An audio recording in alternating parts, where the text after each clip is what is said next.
硬件吸引人，软件留住人。小米的澎湃 OS 3它来了。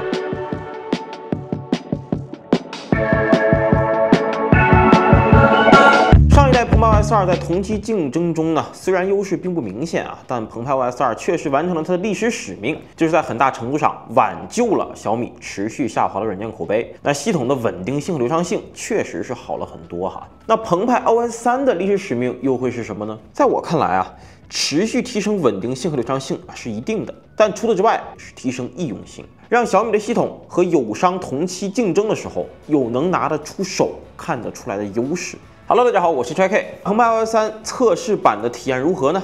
大家伙听我来念了念叨。首先是 UI 方面的变化，这是澎湃 OS 3的桌面，大家伙先弹幕走一波啊！各位觉得好看吗？我个人看起来呢，澎湃 OS 3的果味相比之前会更重一些，默认图标的阴影呢也会更强，不少图标的颜色也会更深一些。我对于这个风格上的变化没有说很喜欢或者不喜欢的感觉哈，但是跟大家提一下，我还是更在乎它用起来到底如何。那我最先关注的还是流畅性，这个我相信也是绝大部分人最在乎的地方啊。虽然是测试版，但在以下这个场景中，澎湃 OS 3的表现有明显提升。最明显的呢，就是下拉搜索啊，因为我确实有一段时间不用小米手机了，我都忘了原来澎湃 OS 2的下拉搜索动画这么卡，还会抽搐啊。再给大家看一下澎湃 OS 3的高下立判。那在快速切换应用的时候，并行动画的效果，澎湃 OS 3也会更好。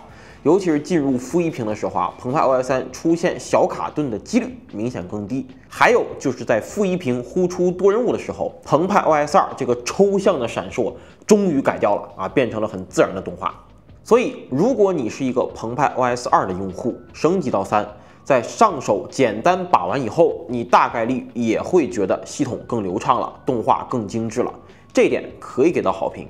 那除了流畅性的提升，澎湃 OS 3最重要的意义就是我开头说的提升易用性。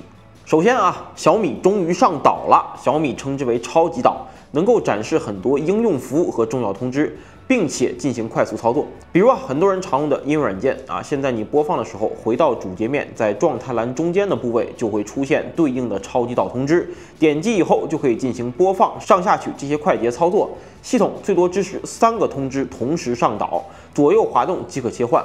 无论是充电、热点这种系统状态，还是音乐、滴滴这种应用服务，上岛以后的体验确实不错。以手电筒为例哈，澎湃 OS 2只是在状态栏显示一个小图标，本身没有办法交互，想要关闭手电还需要进入应用。而上岛以后，界面更加美观，操作也能够保留在当前页面，无需跳转到应用。并且呢，有些超级岛在显示小红条时，如果你想看详情，也可以直接下拉进入小窗。滴滴也可以长按超级岛直接复制行程，方便分享。那目前用下来呢，我认为小米这套超级岛的体验还是很加分的。作为应该是最后一家上岛的 OS， 澎湃 OS 3并非草草应付了事儿，而是站在了用户角度思考了交互逻辑。后续呢，再针对拖拽分享做更深入的3方适配，那肯定会成为好用的岛功能之一。不过目前上岛动画看起来还不是很线性啊，可能是测试版的原因，后续优化好会更完美。除了上岛以外，不少系统应用也做出了改变，比如说相册。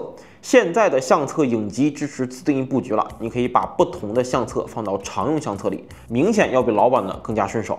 那日历应用的布局呢也更加合理，现在可以自定义年、月、周、日的视图，我认为要比老款的月、3日和台历合理非常多。不过要说改变最大的系统应用，那一定是超级小爱。长按点元件呼出超级小爱的动画变得更加简约，因为之前的动画给人感觉很粘滞啊，现在清爽多了。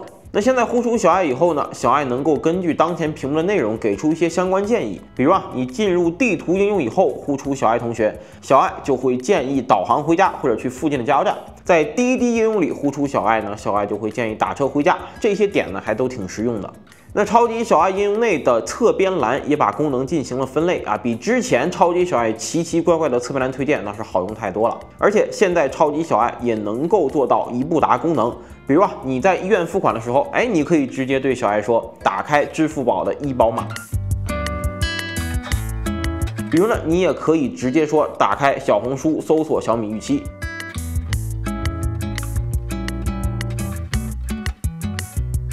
类似的功能呢，其实我们之前也见过。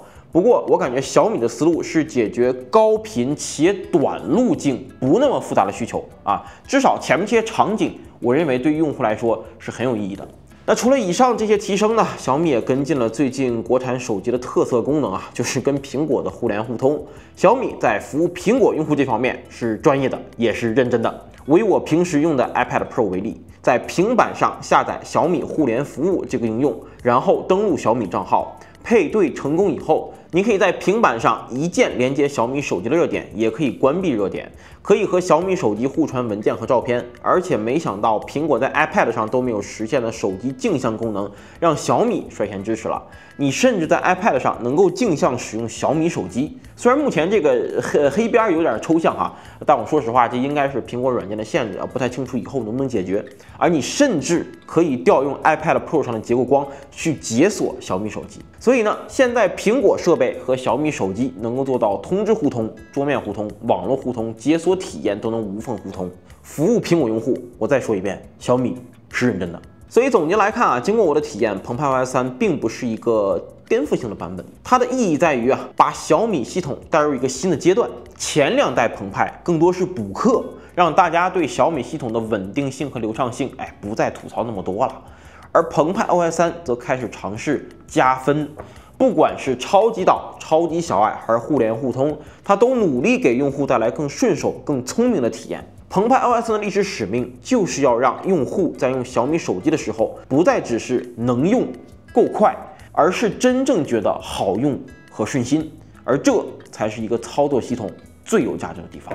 那看完本期视频，大家对澎湃 OS 3测试版的感受如何呢？可以弹幕或者评论分享一下。如果喜欢本期视频的话，请到点赞、评论、转发。我是 JK， 我们下期视频见，祝好运，拜拜。